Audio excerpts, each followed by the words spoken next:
You know, sometimes you look at the world and everything seems perfectly fine. The trees are green, the sky's blue, gravity works exactly like it should. But if you're a certain kind of person, a person who spends their life looking for errors in code, you start noticing when the physics engine skips a beat. This is the story of Leo Maxwell, a computer science major down in Ann Arbor, Michigan, who figured out the terrible truth about the world we live in. Leo wasn't a conspiracy theorist, he was a debugger. His job, his passion, was finding the tiny, invisible mistakes that made massive programs crash. He was meticulous, almost painfully so. And that's why when the world started getting screwy, he didn't just shrug it off. It started small, the way these things usually do. He was walking across campus one brisk October morning, coffee in hand. He passed the same fountain he passed every day, and that day, the water didn't fall. Now it wasn't frozen, it was mid-morning, above freezing. The water shot up, hit the apex, and then just stopped. It hung there, mid-spray, for about 3 full seconds. Then, with a sudden, wet thwump, it all dropped simultaneously, splashing the concrete sidewalk. Leo stopped so fast his coffee sloshed over his hand. He looked around.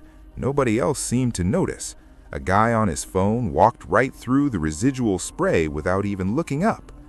Just a weird pressure fluctuation, Leo muttered to himself, but his internal logic screamed otherwise. Water doesn't just hang in the air like a poorly rendered JPEG. He started documenting. He opened a new file on his laptop, simply labeled glitches. The next incident was audio. He was in the library, trying to focus on a complex algorithm, when the sound of a distant ambulance siren got stuck. It wasn't the full wail, it was just the last high-pitched "ee." It repeated, "ee, ee," like a vinyl record skipping on a single groove. It repeated maybe 20 times before abruptly vanishing, replaced by the normal, dull hum of the library. Leo looked at the girl across the table. She was still typing, seemingly oblivious. This was the first true red flag for Leo. He knew what a sound loop was. It was a failure in the audio buffer. Something was trying to call the sound file, but the processing thread was stuck. He started walking everywhere with a high-speed camera running on his phone, constantly recording. He wasn't looking for ghosts or aliens. He was looking for frame drops. The frequency increased rapidly over the next 2 months. First, it was the colors. One rainy afternoon, the entire block of brick buildings across the street, a dull, familiar red, suddenly shimmered, and for a fraction of a second, they were rendered in a strange, sickly lavender hue. It was a texture load failure, pure and simple. Then the geometry started failing. Leo was driving home when he saw a traffic cone sitting squarely in the middle of an intersection. As he approached, the cone seemed to fold inward upon itself, becoming a strange, impossible Mobius strip of orange plastic before snapping back into its correct conical form. "Boundary collision error," Leo whispered, gripping the steering wheel. "The physics engine is shedding resources." He went from thinking the world was just weird to concluding something terrifying. We weren't living in reality. We were living in a computer simulation, and that simulation was failing spectacularly. Leo, being a coder, knew what came after catastrophic system failure: a hard reset, a total wipe, and he realized he was living through the final, unstable days before the plug was pulled. He became obsessed. He skipped classes. He spent his student loan money building what he called the debugger rig. It was a backpack full of specialized gear, a high-definition camera rig capable of capturing 10,000 frames per second, a spectral analyzer to detect shifts in the electromagnetic spectrum, and a custom-built CPU running a script designed to recognize and log non-Euclidean geometry and temporal instability. He needed proof, undeniable digital proof that he could hold up and say, "Look, the Matrix is written in C++. He theorized that the most complex, computationally demanding areas would be the first to break down. Areas with millions of reflective surfaces, massive numbers of moving entities, and constant, rapid data changes. He packed his bags and drove straight to Chicago. He settled into a cheap motel room near the Loop and began his vigil. He spent 3 days sitting in Millennium Park, then near the Willis Tower, waiting for the system to buckle under the strain of rendering the immense complexity of the city. Nothing major happened, just little things. The reflection of a skyscraper in a puddle momentarily displaying a building that didn't exist, or the ambient noise of the crowd suddenly sounding like it was filtered through static. On the 4th day, he was standing at a busy intersection downtown near a massive glass office building. It was rush hour. Thousands of cars, thousands of pedestrians, millions of lights, reflections cascading everywhere. The system was stressed to the max. Leo felt a subtle pressure change, like the air had gotten thick. He checked his rig. The spectral analyzer was spiking wildly, detecting frequencies that shouldn't exist in our known universe. Then the sound died. Not just the noise of the city, but all sound.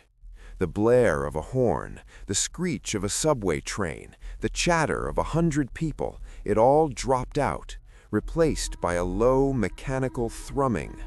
It sounded like the world's largest server fan running in a cold concrete room. Leo held his breath. He could see people talking, but no words came out. Their mouths moved too slowly, their gestures dragging like a video playing at half speed. Time itself was stuttering. He looked up at the glass skyscraper. The reflections were going haywire. Instead of reflecting the street, the windows were showing strange, blocky patterns, like the building was reflecting the inside of a massive, corrupted hard drive. And then he saw it.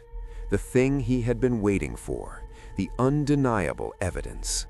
High above the street, shimmering against the backdrop of the failing blue sky, a massive error message was being rendered.